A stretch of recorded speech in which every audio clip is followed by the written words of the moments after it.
आइए आपको दिखाते हैं कि ऑपोजिशन के नजर में 2023 के इलेक्शन कैसे होंगे। जी मुझे वोट डालने। जाहिर है आप वोट ही डालेंगे, यहाँ बंगड़ा तो डाल नहीं सकते। हाँ अलबत्ता वोट डाल के अपोजिशन को वक्त तो जरूर डाल दोगे। निकालो शनाख्ती कार्ड कर लो।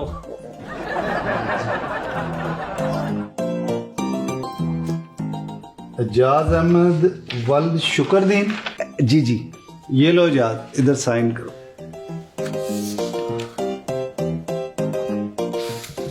ये लो। वो सामने इलेक्ट्रिक जो है ना वोटिंग मशीन है सामने है, बटन दबा के अपने पसंदीदा उम्मीदवार को वोट डालें। शाबाश। जी जी मुझे पता है जी, और 2 साल से खप डाली हुई है। शुक्रिया जी। जो पता है तो निकलो, सबको ही पता है।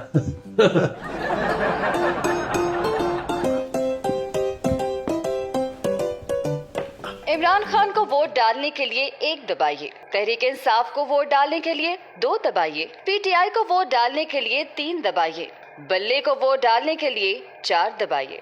और लेकिन मैंने पीपल्स पार्टी को वोट डालना है, और कौन सा बटन दबाऊं? इमरान खान को वोट डालने के लिए 1 दबाइए, तहरीक इंसाफ को वोट डालने के लिए 2 दबाइए, पीटीआई को वोट डालने के लिए 3 दबाइए, बल्ले को वोट डालने के लिए 4 दबाइए। और बता अभी, और तब्दीली वाली मशीन, और मैंने पीपल्स पार्टी को वोट डालना है, कौन सा बटन दबाऊं? आपकी दरख्वास्त पर अमल किया जा रहा है। आपका वोट पीटीआई को डाल दिया गया है। पीटीआई को वोट कास्ट करने का शुक्रिया।